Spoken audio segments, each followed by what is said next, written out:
Good evening. I'm Tom Putnam, Director of the John F. Kennedy Presidential Library and Museum, and on behalf of Heather Campion, CEO of the Kennedy Library Foundation, and all of my library and foundation colleagues, I thank you for coming and acknowledge the generous underwriters of the Kennedy Library Forum's lead sponsor, Bank of America, the Lowell Institute, the Boston Foundation, and our media partners, the Boston Globe, Xfinity, and WBUR. In his newest book, The Negotiator, Reflections on an American Life, Senator George Mitchell recounts a visit he made in December of 1988 to the small town of Talmadge, Maine. After winning re-election the month before, he discovered that of Maine's 673 voting precincts, the only one he lost was in Talmadge. He received 12 votes to his opponent's 18. So in characteristic fashion, this is the man who spoke at a graduation ceremony at every high school in Maine, including my own, while he was a United States Senator. He wrote to each of the voters in Talmadge, I think you're applauding the fact that you graduated from high school. Senator said you're applauding the fact that I graduated from high school. It was a long road, but I made it. He wrote to each of the voters in Talmadge and invited them to join him at a special town meeting. The session was held in the only non-residential structure in the town, a small church whose minister opened the proceedings by explaining that the divisive issue was abortion. In an example of the type of civil discourse that is his trademark, Senator Mitchell listened courteously to those who disagreed with his stance and responded with a thoughtful explanation of his own position. He knew he had not changed their thinking on that contentious topic, but sensed they appreciated his coming to speak and taking the time to listen to their views. Though he also recounts the tide likely turned further in his favor when at the end of the session, he deftly handled an impolite outburst from an abortion rights opponent from out of state, we say from away, whose theatrics did not conform to the respectful way Mainers discuss their differences. I never ran for re-election again, he writes, but if I had, I'd like to think that I would have carried Talmadge. Brokering honest conversations and staying true to oneself are hallmarks of George Mitchell's storied career. As Senate Majority Leader, he promised Minority Leader Bob Dole he would never personally criticize or surprise him. And throughout his tenure in that post, he kept his word. His new book is part memoir with heartwarming chapters about growing up in Waterville, Maine. There is a storybook quality to his life, captured beautifully in a recent novel, Transatlantic, in which he plays a central role. Allow me to quote briefly from Colum McCann's poetic prose. Quote, his mother was Lebanese, a textile worker. His father an Irish orphan, a janitor at a college. An American boyhood. He walked out of school into an unquiet life. Torts, contracts, deeds, the gavel. He took his chances. Attorney, candidate for governor, federal judge, 15 years in Washington. He retired, turned down the Supreme Court, but then the president phoned again. A favor, 2 weeks in Northern Ireland, an escape across the water. The senator was drawn in. We know how that story ends, with a legendary Good Friday agreement that he patiently shepherded to fruition, bringing unimagined peace to a troubled island.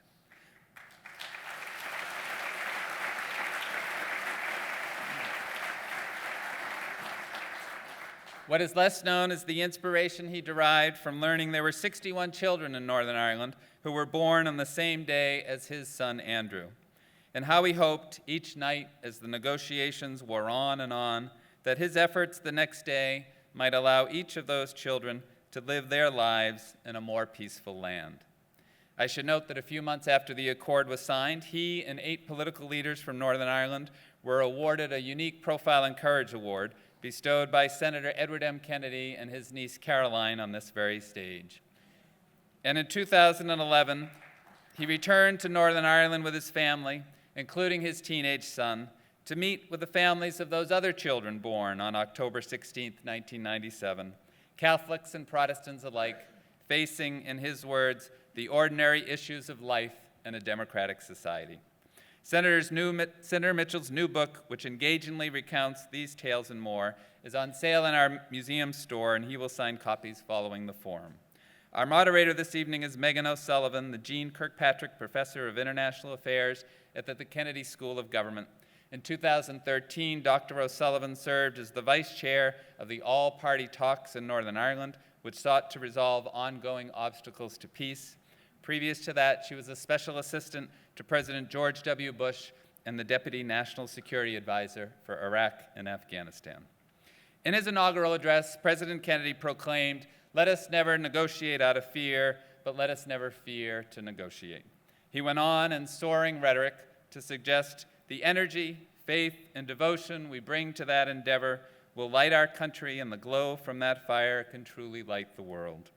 In one of the vignettes in this memoir, George Mitchell pays homage to the lighthouses that dot the Maine coast. Many of us do not appreciate, he writes, the sacrifices made by lighthouse keepers who devote their lives to the safety of others. Their duty can be difficult, lonely, boring for long periods, and dangerous in times of crisis. As I read of the quiet virtues he ascribes to lighthouse keepers, stoicism, heroism, duty, and faithfulness, I realized they might very well be applied to George Mitchell himself, whose untiring efforts to shine a light into the darkness have provided safe harbors and peaceful homecomings to so many in our divided and troubled world.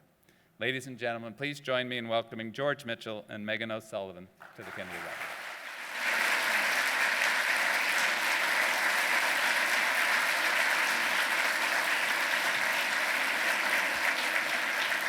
Thank you. May I say something? Please. First, Preempting the moderator already. I want to express my gratitude to Tom for that really generous introduction, to the library for permitting us to have this program this evening, and all of you for your interest and for your warm reception. As you might expect, I speak often, so I've heard myself talk a lot. As a result, for me, the highlight of any program is the introduction. And I thought Tom's was befitting a good Maine boy who's come to Boston and made good.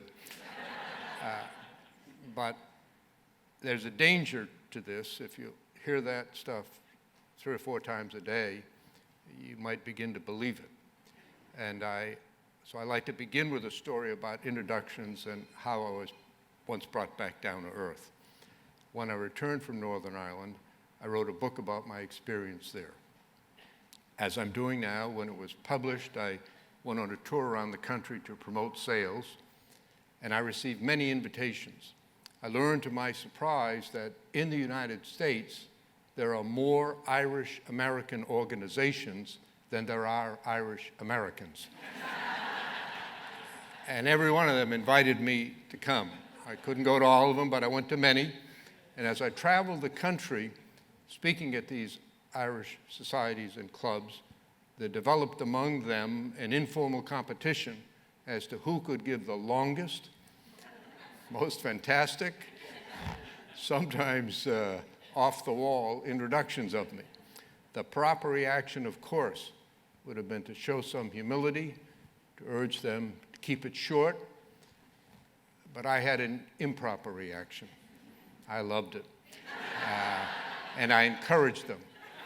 More than that, I scolded them when they left something out. One guy took 35 minutes to describe every event in my life, several of which I had not previously been aware of. And when he finished, I get up and I criticized him for not including that in my junior year in high school at Waterville High, I won the Science Award. Well, by the time we got to the last stop, it was the Stamford, Connecticut Irish American Society. I was overly impressed with myself. I had a hard time squeezing my head through the front door. But the first person I encountered was an elderly woman who rushed up to me very excited and nervous, shook my hand vigorously, and said, "I'm here to tell you what a great man you are." She described my exploits. She told me that she didn't live anywhere near Stamford, that she'd driven 3.5 hours all the way across Connecticut to just come there to shake my hand, to tell me how great I I was, and to ask me, please, would I sign her poster? And I said, sure. And so she handed me a poster with a big picture on it and a pen. I looked at it and I said, I'm happy to sign your poster, but before I do, I think there's something I should tell you. She said, what is it? I said, I'm not Henry Kissinger.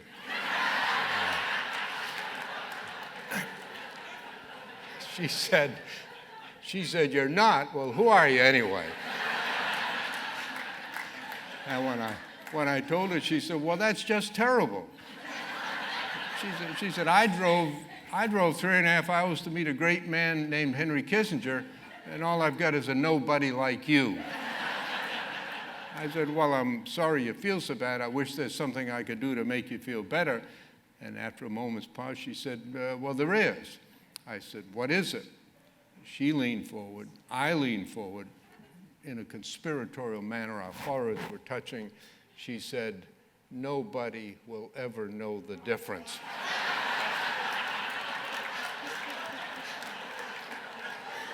She said, would you mind signing Henry Kissinger's name to my portrait? So I did. And it's hanging today in Eastern Connecticut, a daily reminder to me that as much as I love introductions like Tom's, not to take them too seriously, and I hope you won't either. Sorry, Meghan, for the interruption.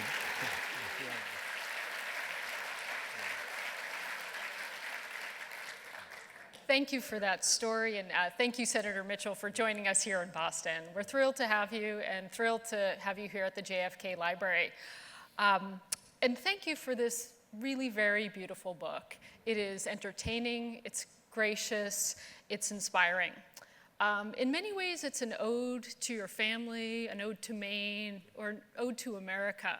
But at the same time, it really is a book that has many lessons, lessons about public service, about humility, about being a great negotiator in a wide variety of settings.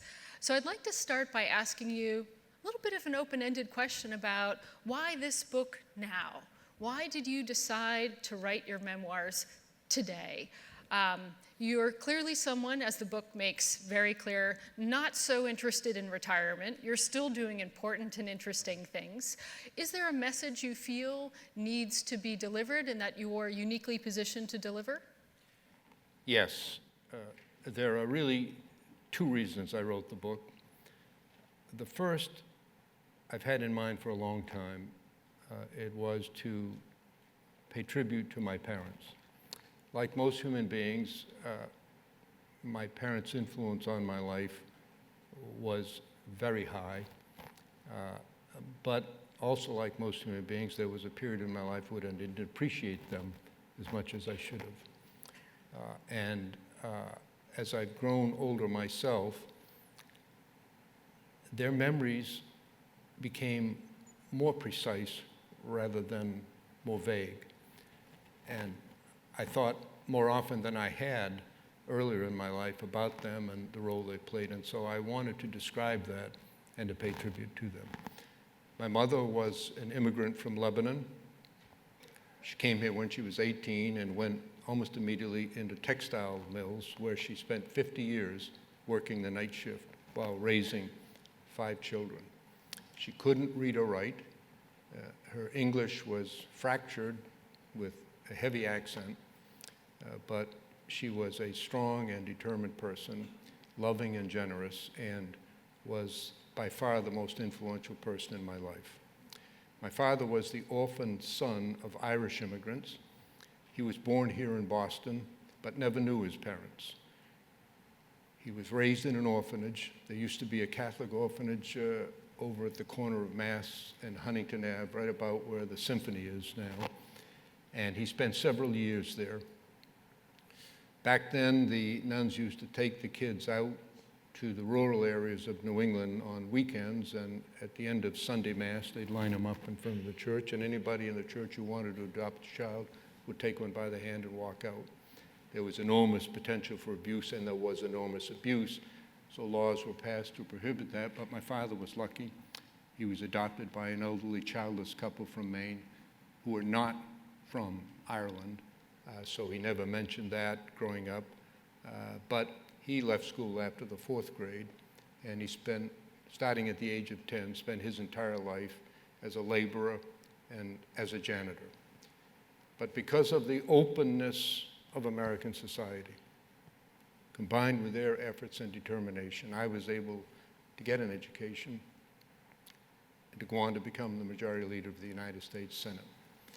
My parents did not have wealth, but they had a dream, and it was that each of their 5 children would go to college and succeed.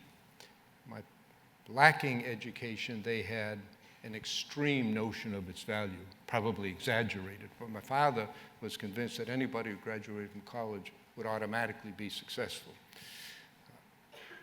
They died penniless, but they realized their dream. And that leads me to the other reason why I wrote the book.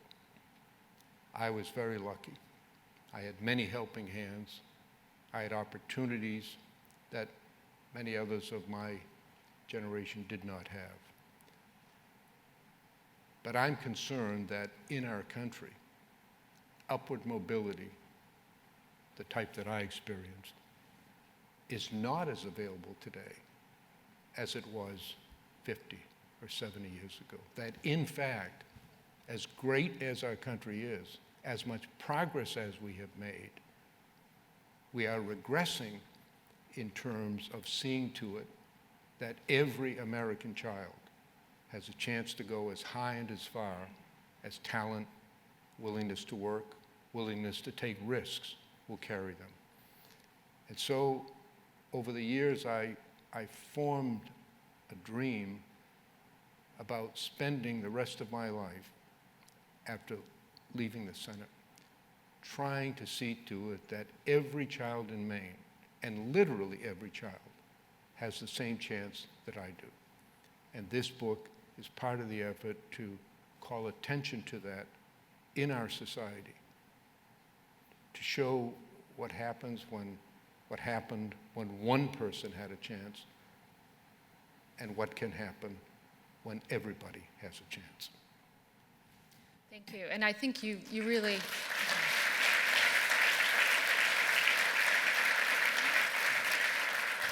I think anyone reading this book would certainly say that you have achieved your goal of giving a tribute to your parents and describing, what really seems to be a classic American story, one of hard work, focus on education, and exceptional people who give you unexpected opportunities to excel.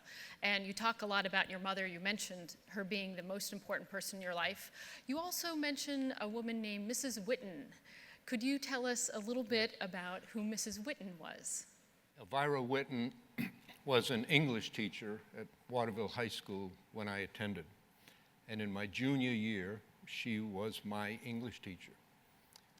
She was elderly by that time, perfect posture, perfect diction, perfect temperament. Every child in the class loved her. She maintained discipline without ever once raising her voice.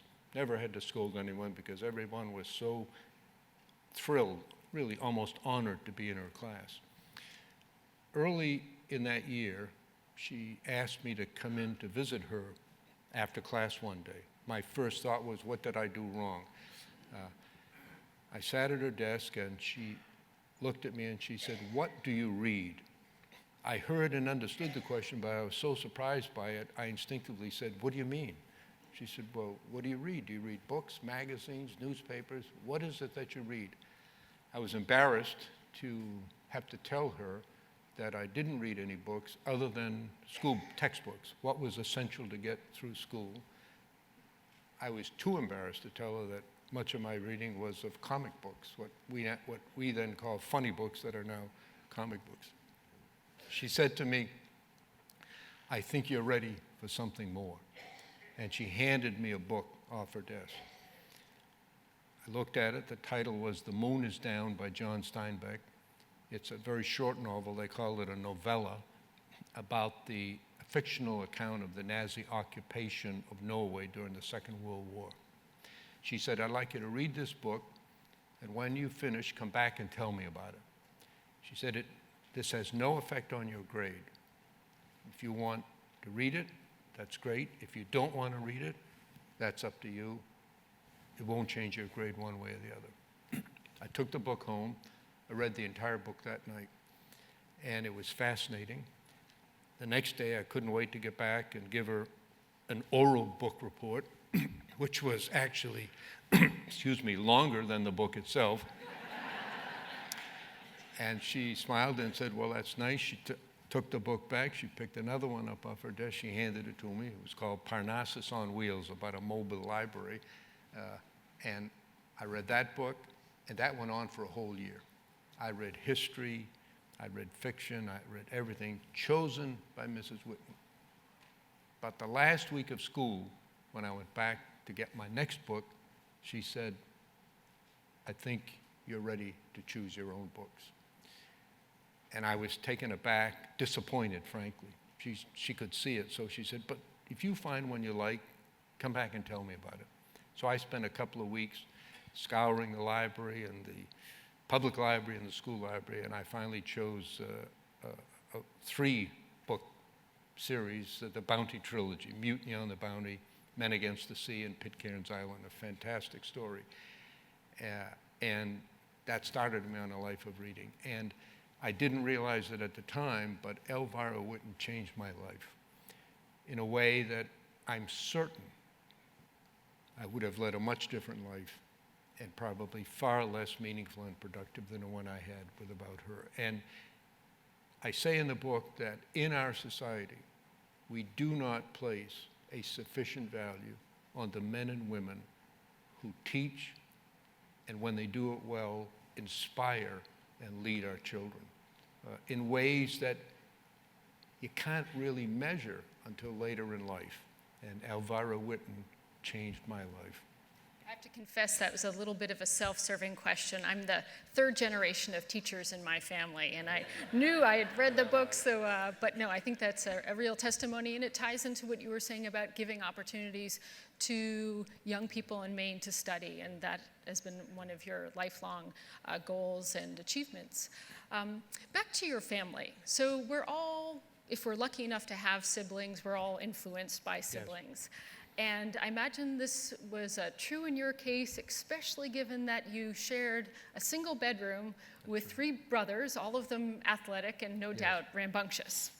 That permeates the book, and stories about them are fascinating and really entertaining. Can you share with us what was the best lesson or the best insight into life that you learned from one of your siblings, either your 3 brothers or your sister? Well, I'll give you a couple of examples. First off, when I was born, we lived in what we would call a slum area, now a group of tenement houses next to the railroad tracks and alongside a textile mill where my mother worked. And we had a very tiny house. There were 5 children. There were only 2 bedrooms. So the first 4 were boys, so we slept in this really small bedroom with 2 beds, 2 boys to a bed. But the 5th child was a girl, my sister. And at first, my father jammed in a small crib between the 2 beds, but when she grew out of the crib, it was impossible. I mean, there's hardly enough room, no room to stand. So we moved across the tracks to a slightly larger home. When my sister had her own bedroom, we still doubled up. But it was a warm and loving experience. We would be what people would call poor, but nobody felt that way. We never were hungry. We had heat. And so it was a normal, I think, upbringing in America. In a diverse society. This was a textile mill center, so most of the workers in the mills were French Canadian from Quebec. My father learned to speak French fluently early in life. There were Irish immigrants in the mills, Lebanese immigrants in the mills, Italian immigrants, and they all congregated together. So it was a microcosm of America. My brothers were very famous athletes. I was not. So that led to an important change in my life. I developed early in life a massive inferiority complex because I was not only not as good as my brothers, I was not as good as anybody else's brother. And around town, I became known early in life as Johnny Mitchell's kid brother, the one who isn't any good. That was part of my motivation to get into politics. And I'll fast forward to tell you, I'm asked often, what was the greatest moment of my political life? It was in November of 1982 when I was elected to a full term in the Senate. I was initially appointed to complete a term. I'd been way behind, 36 points behind in the polls, but I was lucky enough to come back and win. And on election night, we had the traditional political rally in a hotel ballroom, big crowd on the stage. And the most famous of my brothers was my brother Johnny, who I was unfavorably compared with for almost all of my growing up life. As I got up to give my acceptance speech, he likes the camera, so he pushed my wife and daughter out of the way and draped himself around me. So the next day in the Portland Evening Express, a huge picture of me delivering my acceptance speech and my brother literally hanging on to me.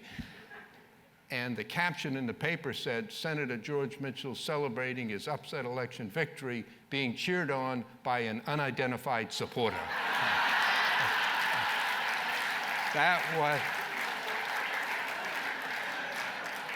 was the peak of my life.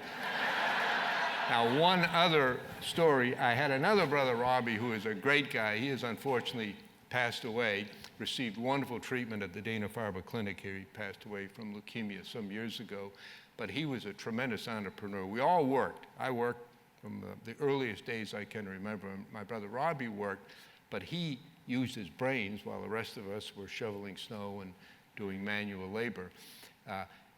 When we were both in high school, he was 1 year ahead of me, we used to play a lot at the local boys club. And one evening he came up to me and said, I've gotten the concession to do the janitorial work here at the boys club. You want to split it with me? Well, I said, of course. He said, okay. And that night, when the boys club closed, he handed me a broom. And he went to the office, called up his girlfriend, and spent an hour on the phone while I cleaned the whole boys club.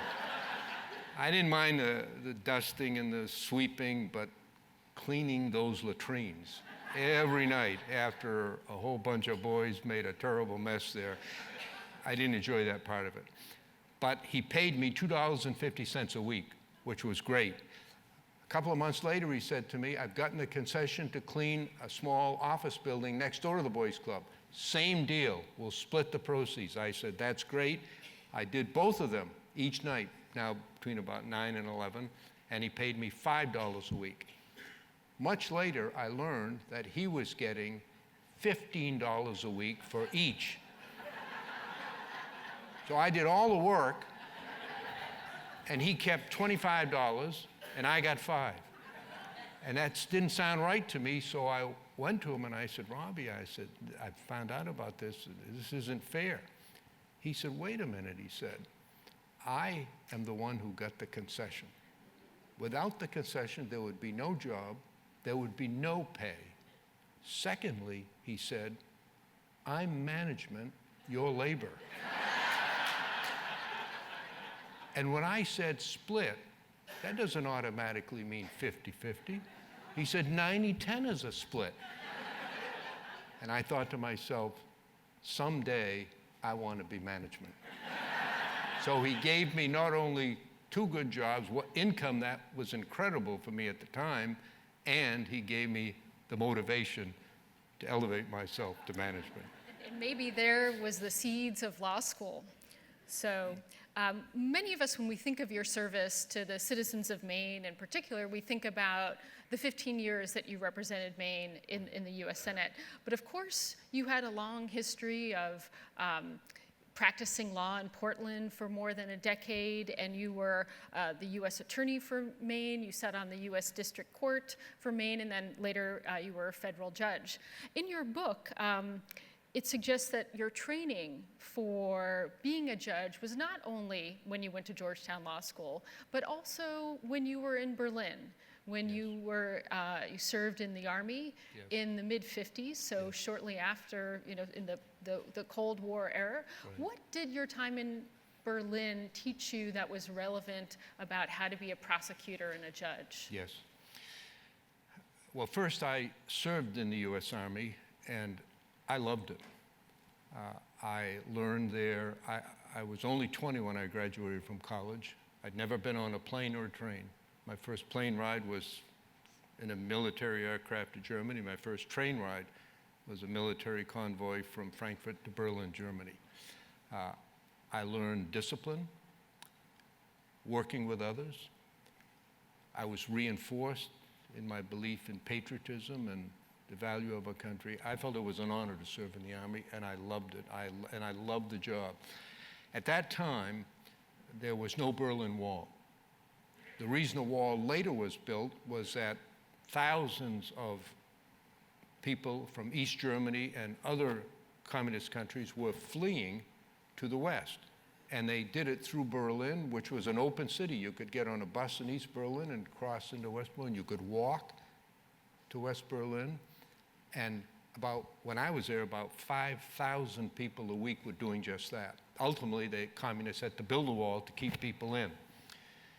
But the 5,000 people had to be processed. Where were they going to go? Where were they going to live? And so the U.S. Army and the CIA, although their involvement wasn't widely known, built, in coordination with the West German government, a refugee center in West Berlin to receive, process, and handle all of the people coming across. Part of it was a small mission dedicated to trying to screen out, to identify and arrest those who were coming as what they called then sleeper spies for the East German or the Soviet Union in the West. And we had a team of Americans who had served in Germany during the war, who spoke German, and Germans, some of whom had been in the German army during the war, doing the screening, and I was assigned as their supervisor. Now, every one of them was twice as old as I was. I didn't speak good German. I mean, it was rather incredible. I was 21 and handling this job. We also, in addition to trying to screen out those coming across to spy on us, tried to recruit some to go back for us as spies. So it's a fascinating job, really interesting. But I was called upon to make decisions for which I was completely inadequate and unprepared. And I tell one story, one of many in the book, about being called to one of the private houses that we used for interrogation of these refugees who were suspected of being communist spies. And I had to decide what happened to a man, his wife, and 2 children. We decided, I won't tell the whole story because it's too long, to arrest the man because we believed under interrogation, which I participated in, that he was in fact coming to be a communist spy. But we didn't know what to do with the mother and the 2 children. And so I made the decision to send them back to East Germany because the alternatives actually were not as good for them. And I've never forgotten that. And I said in the book, those 2 children have been my companions for life because it was my first experience with my deciding on someone else's life. My having a decision that affected their liberty, where they would live, what they would do with the rest of their lives. Later, I became U.S. Attorney. I prosecuted many crimes. I was responsible for sending many people to prison. Later, I was a federal judge. Then I was a senator, and I made decisions that did affect people all over. And I've never had an easy time with it. I've always been conscious of the fact that we are all human. Each of us is fallible. Each of us makes mistakes. And it was a unique circumstance that placed me in a position to decide on someone else's life. But you have to do it and do the best you can with some humility, but also some sense of what is best for the society and what is best for the persons under the circumstances that exist. And to me, that was as good training as I got when I went to law school. I had to know the law, of course, but being sensitive to the fallibilities of human nature, to the fact that there is an important job to be done in judging others, but also to be sensitive to the people in the circumstance that they found themselves. Thank you. Now is a time where most Americans have little faith in Congress. I think the Gallup poll at the end of last year said 15% of Americans have confidence in Congress as an institution. It's become a conventional wisdom to say that Congress or Washington is broken. And often we look back, maybe the time that you were majority leader, and we think, oh, it was a bastion of collegiality then. Could you tell us what the Senate was actually like when you were there? And looking at today, what needs to change to have Congress rise in the esteem of the people of the United States by doing a more effective job? Do we need structural changes, or does it have to do with more the leaders and what they can find in themselves for working together? Yes. There never was a time in American history when it was all sunshine and roses. A professor at the University of Maine wrote a long article last year describing the presidential election of 1800. Two national icons in our nation's history now, Thomas Jefferson and John Adams, were the candidates.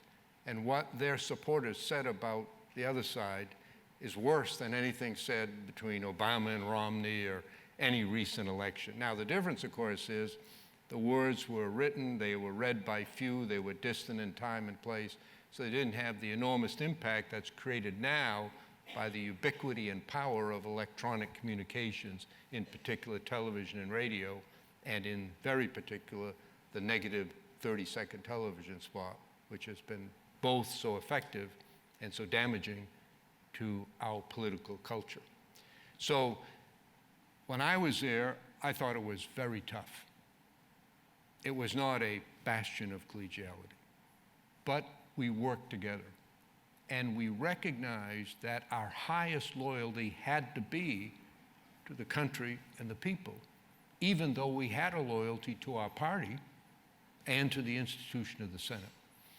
And I worked very closely with Bob Dole. We became very close friends. We never had a harsh word passed between us. We worked out differences. And most of the time, when we couldn't agree, we put it to the Senate. And sometimes my view prevailed, sometimes his view prevailed, sometimes our view prevailed. It didn't have the edge of rancor and personal criticism that is so, I think, demeaning and hurtful today. Now, why is that so? I'm not a political scientist, so I don't know, but I'll offer a few suggestions as to some of the reasons why it's so. The first is technology has enabled redistricting, which of course we call gerrymandering, which began here in Boston, to a degree that is unprecedented in our history. We used to do it on county lines, then on municipal lines, then on ward lines. Now we do it on streets and houses. In Chicago, the Democrats, when they had control, redistricted a Republican congressman by moving his house out of his congressional district. Imagine a house. And the Republicans, after doing well in the 2010 election, took it even a step higher, and as a result, even where they get a minority of votes, they get a majority of seats. So it's a distorting influence, but the primary effect of it is that the pivotal moment in election to the United States House of Representatives is no longer the general election. It's the nominating process. And as we all know, we have a very poor level of participation in our society, even in hotly contested presidential elections, and in the midterms and in the primaries, hardly anybody participates, which gives an enormously disproportionate weight to the faithful, who tend to be more rigid, more ideological, less willing to compromise, more pronounced in their views. I watched on television a couple of years ago as a Tea Party member of the House stood up and denounced compromise of any kind as being bad. One commentator said, "Wow, that's ridiculous." He said, 300 million people in this country, so diverse, nobody can expect to govern and get their way 100% of the time. He said, "I'll bet 9 out of 10 people disagree with him."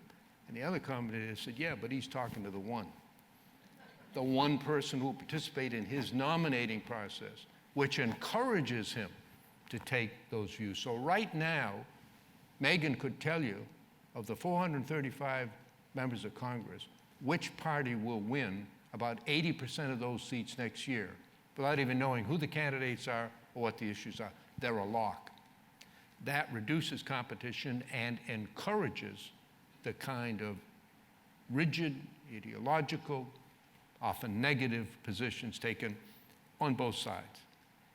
The third factor is money. We have an unprecedented amount of money pouring into our political system, corrupting the process. I'm going to ask a question here which I ask audiences all over America. How many of you believe that your elected representatives in Congress are more responsive to their constituents than they are to their donors? That's the typical answer. In fact, in the 3 or 4 years I've been asking that question, thousands of Americans from all over the country, only one person has ever raised her hand. It was in Washington about a year ago. One woman raised her hand. I was so surprised that after the event I went up to her and I said, I have to ask you, you are the only American who's ever raised their hand when I've asked this question. Why? She said, it's simple. My husband's a member of Congress. That's a true story. And now, money has always been a big factor in organization, leadership in societies, going back way before the United States existed. And it's always been a factor here. The Supreme Court didn't create the problem. But in the Citizens United case, the Supreme Court acted like 9 men out taking a walk who saw a fire and said, let's throw some gasoline on it. It's one of the worst decisions ever made by any Supreme Court in American history. And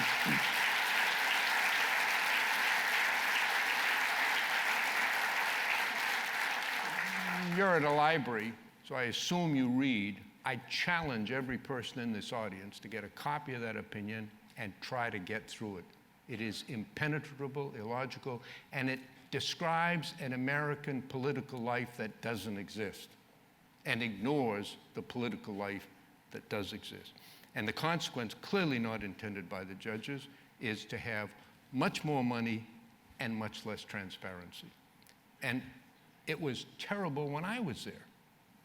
It's X times worse now, and it's having a corrupting influence. I emphasize, not on the individuals. It's very rare in American life, and we should be proud of it, that someone goes in and says, Congresswoman, I'd like you to vote a certain way, and I'll pay you $50,000 if you do.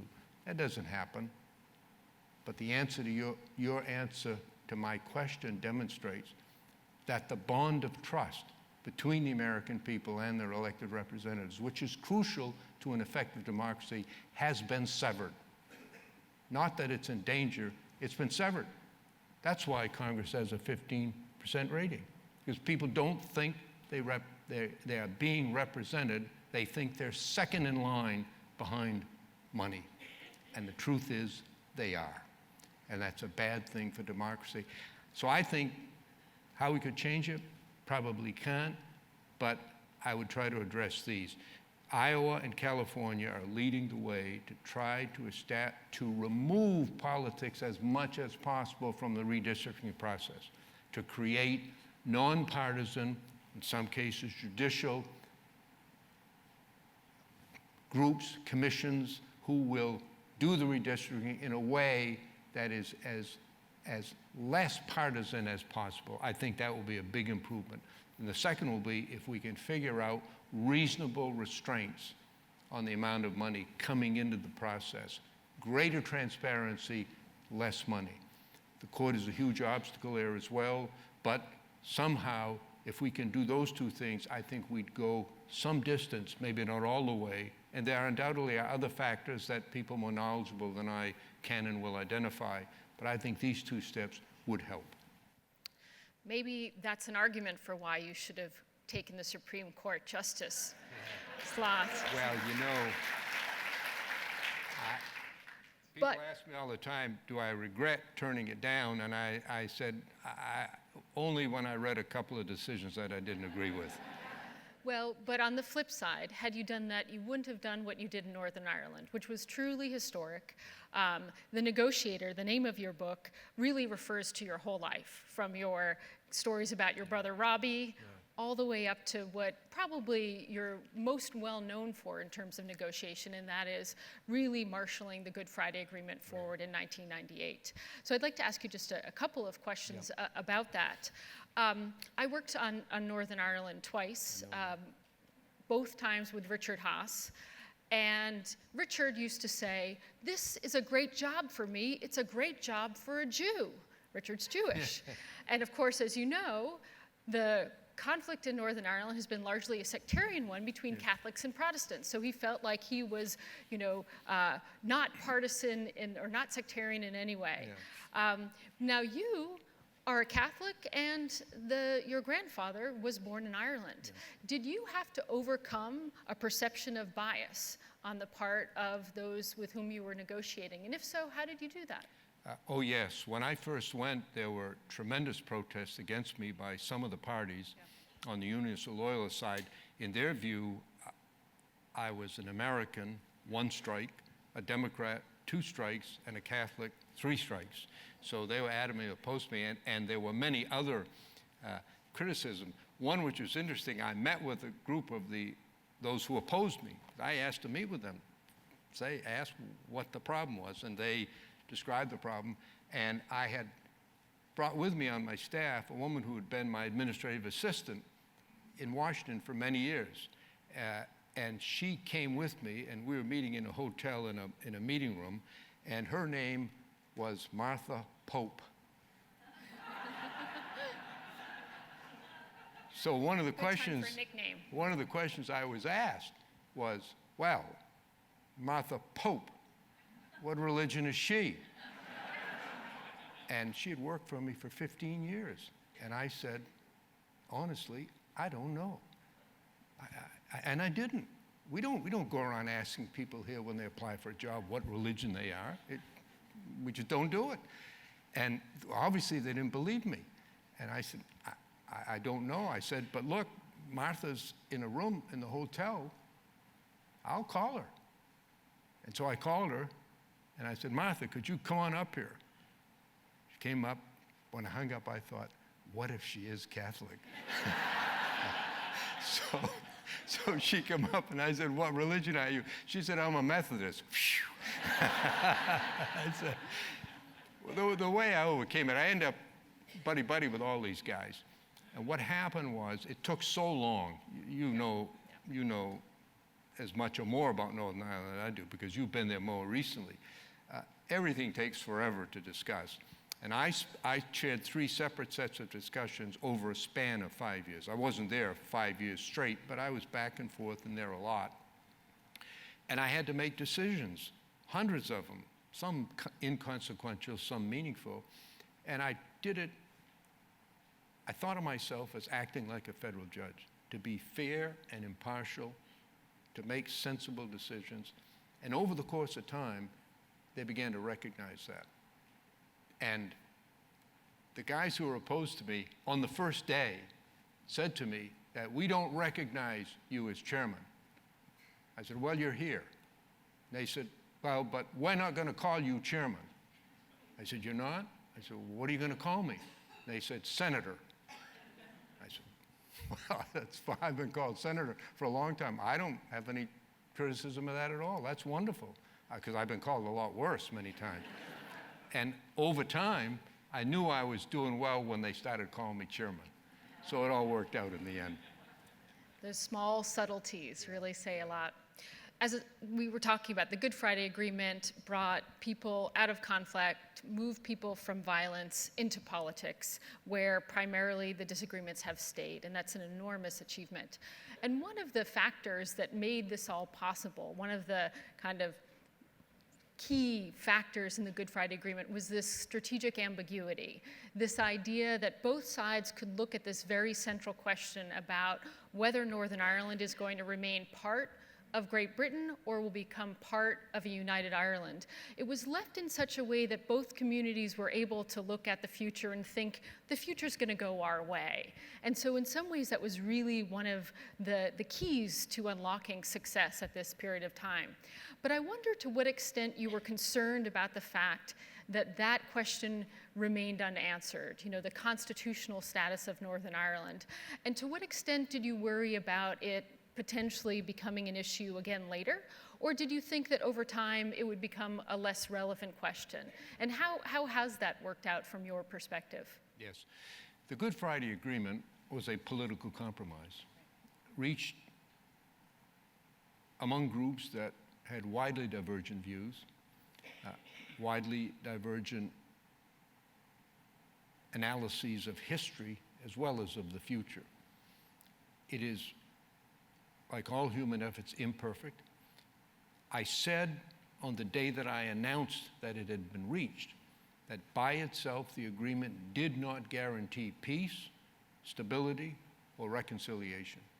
It made them possible, but I said there will be years and many difficult issues which have not been resolved in the agreement, which will have to be resolved by future leaders. But it represented as far as we could get at that time in those circumstances. The agreement itself specifically punted on a couple of major issues. We created 2 new commissions to examine issues in the future that we could not resolve. So by its very terms, it didn't answer every problem. The one you described, Meghan, is a central issue. Should Northern Ireland be part of the United Kingdom with England, Scotland, and Wales, or should it become part of a united Ireland? That was at the heart of the dispute. The Unionists, predominantly Protestant, wanted the Union. The Nationalists, predominantly Catholic, wanted a unified Ireland. What the agreement did was to establish the legitimacy of both aspirations and said that both sides are free to advocate for their view, provided they do so by democratic and nonviolent means.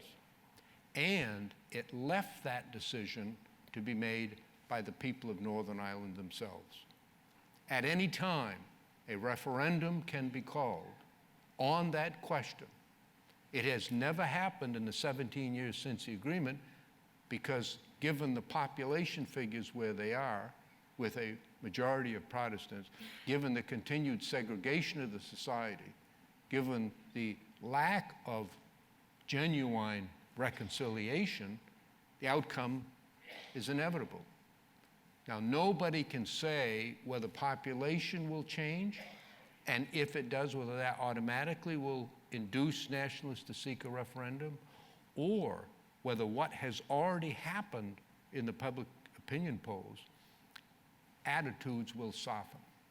Because the Catholics, nationalists, had been the objects of discrimination for most of the previous century, they were acutely concerned about and interested in housing, jobs, education. The Unionists, on the other hand, sought guarantees in constitutions and changes in law. At the time I was there, the public opinion polls reflected that in both communities, their position was held by over 95% on both sides. The Unionists wanted union, the Nationalists wanted a united Ireland.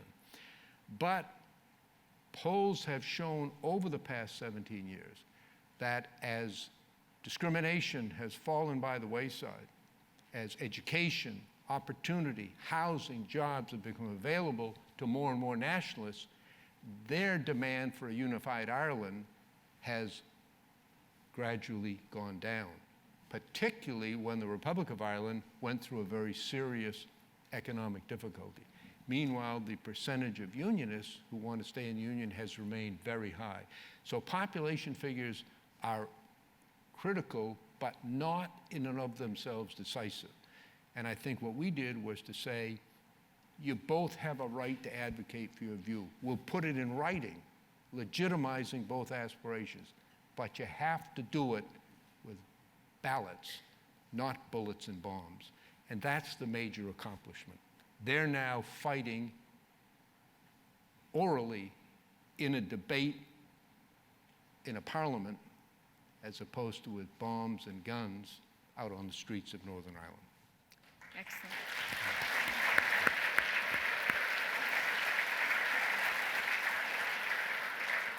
I'm going to ask you one last question before I might ask you to read a little bit from the book, and then we'll open to questions. You are often asked to give advice to people. Your book is filled with reflections on what a good life is. And I imagine at this time of year, you're often asked to give advice to graduates, either from high school or elsewhere.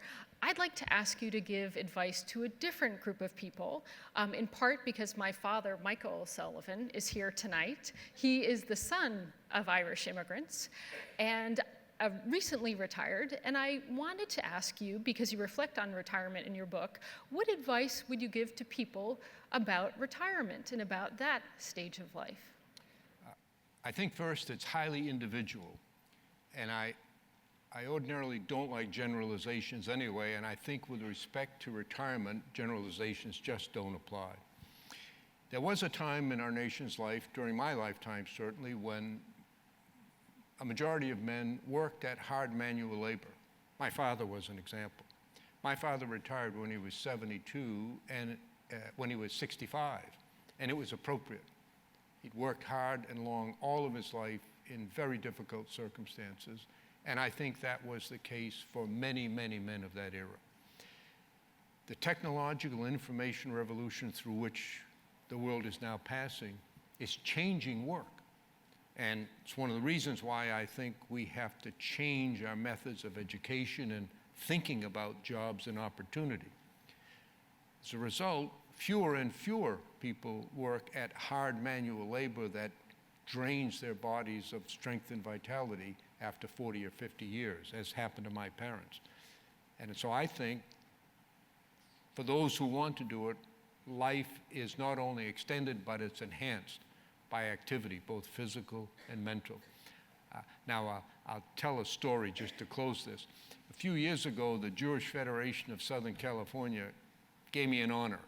They asked me to come to a big dinner, and it turned out there were two honorees, a national one, me, and a local one.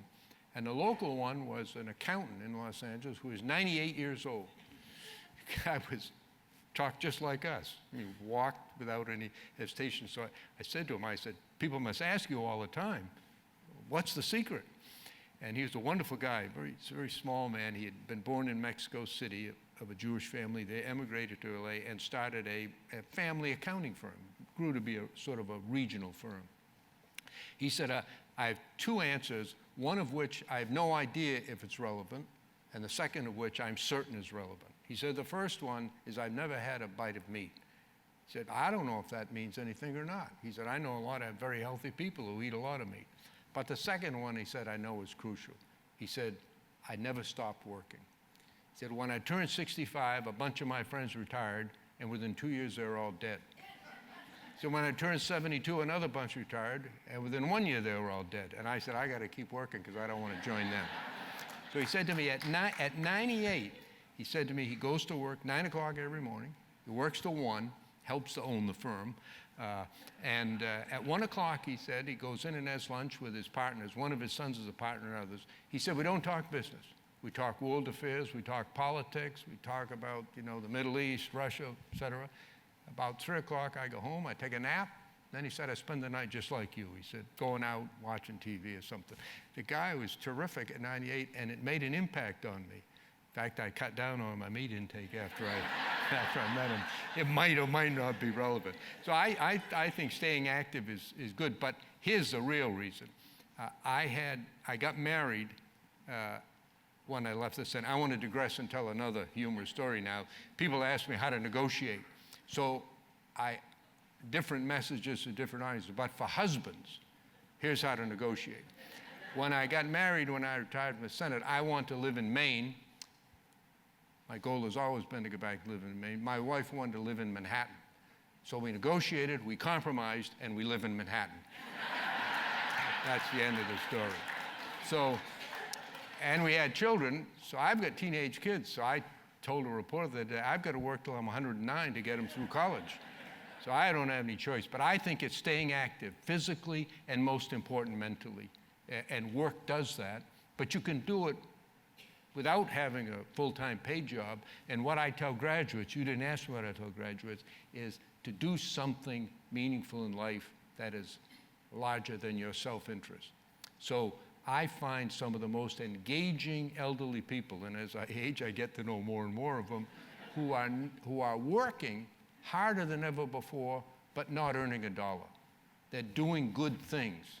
They're helping other people. They're enabling others to enjoy the benefits that they've enjoyed, and you can do it and succeed.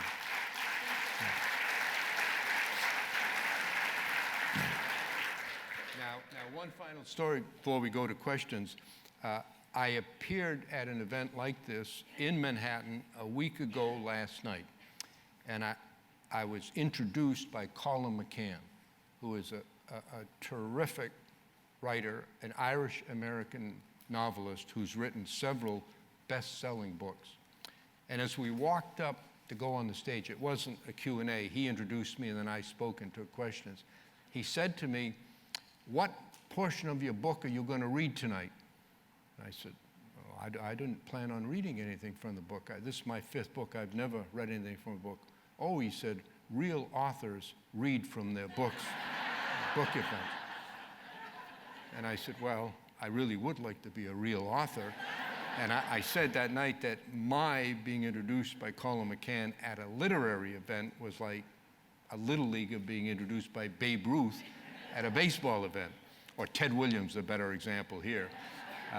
So I picked a page and a half and read it, and it was good.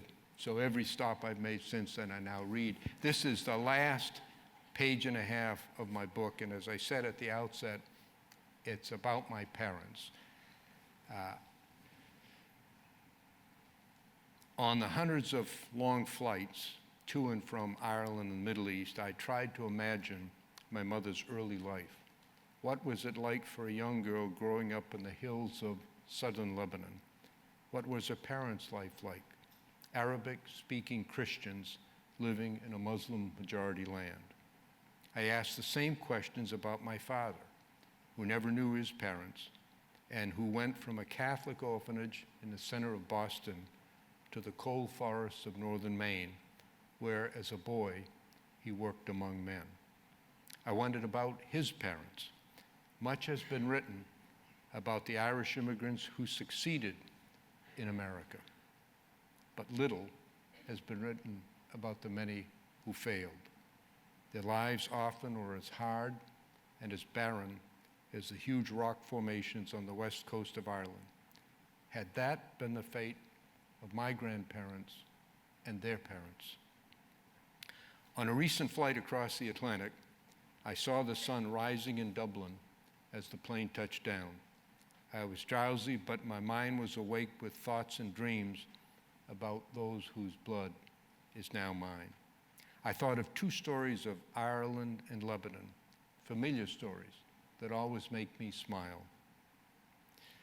I was at a reception in my honor at a resort hotel just below the border between Northern Ireland and Ireland.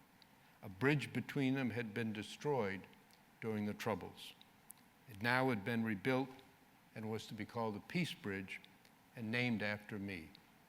The large and friendly crowd of well-wishers peppered me with questions about my father and his family. Most reacted with surprise and disbelief when I answered that I really didn't know much about his Irish family's history. To them, history is a living part of the present. A couple of them suggested that I retain them, both in the business that specializes in genealogy, mostly for wealthy Irish Americans. With a twinkle in his eye and a sly smile on his face, the host of the event, a local official, said to me, "Senator, if you pay them enough, they'll connect you to Brian Boru." for the non-Irish here, Brian Boru is a famous warrior king, very well known in Irish history, sort of the equivalent of George Washington to Americans. So we all laughed. In other words, it's all hokum. On the other hand, maybe it's not. The other story is about my mother. When we were growing up, she often said to her children, usually around the kitchen table, softly, with a great deal of nostalgia, "You should see Lebanon. It's so beautiful. The air is pure. The water's clear. The mountains, the forests, even the flowers smell better. Oh, Lebanon, my Lebanon." After arriving in the United States at the age of 18, she returned to Lebanon only once, very late in her life, after my father died. My sister took her back to her home village, where they attended a reception and dinner with relatives and friends in the very house in which my mother had grown up. Late in the evening, after a lot of eating and drinking, my mother was asked to say something. According to my sister, she stood, paused, looked out at the large, happy crowd, and with great emotion and a broad smile said, "You should see America."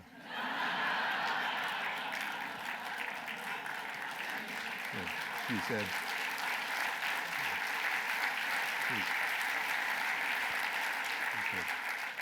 "It's so beautiful. The air is pure. The water is clean. The mountains, the forest, even the flowers smell better. Oh, America, my America." She had little formal education. She could not read or write English, and she spoke it with a heavy accent. She worked her entire adult life on the night shift in a textile mill, but she was generous and loving, strong and wise, and she understood clearly the meaning of America. To me, no one has ever said it any better. Oh, America, my America. Thank you all very much for coming tonight.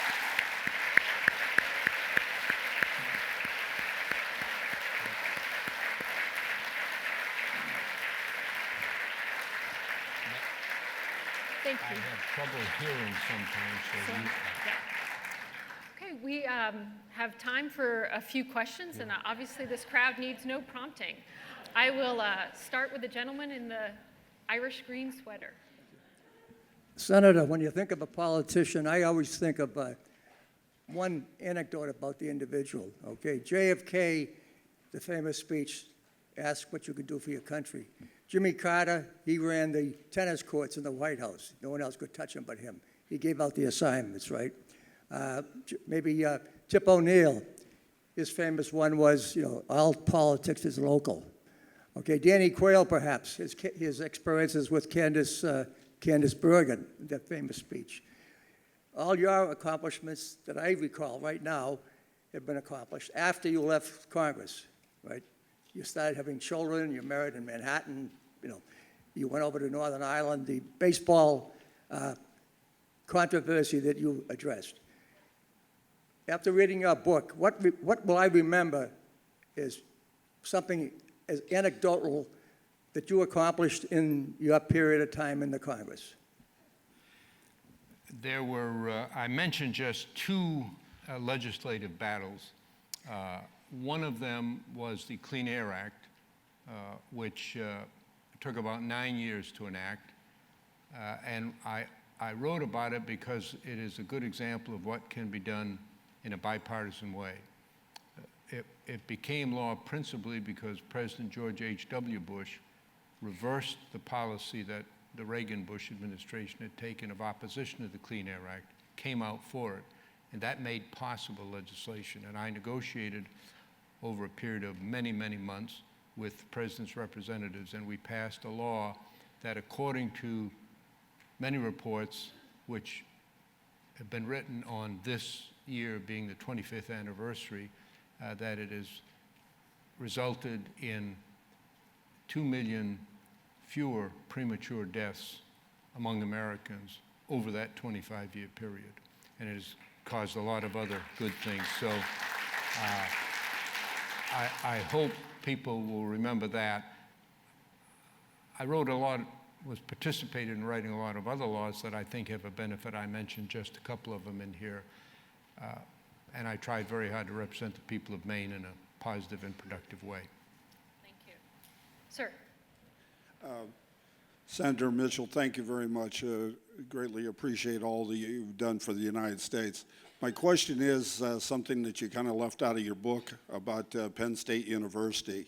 I know you were brought on as an advisor after the unfortunate Jerry Sandusky situation. Yes. I'd like you to comment on your thoughts on the NCAA and also your comments on how Penn State has handled the situation since that time. After the NCAA and Penn State entered into an agreement in which sanctions were imposed on Penn State, a provision in the agreement was that there would be appointed an independent monitor to oversee and to work with Penn State in terms of their compliance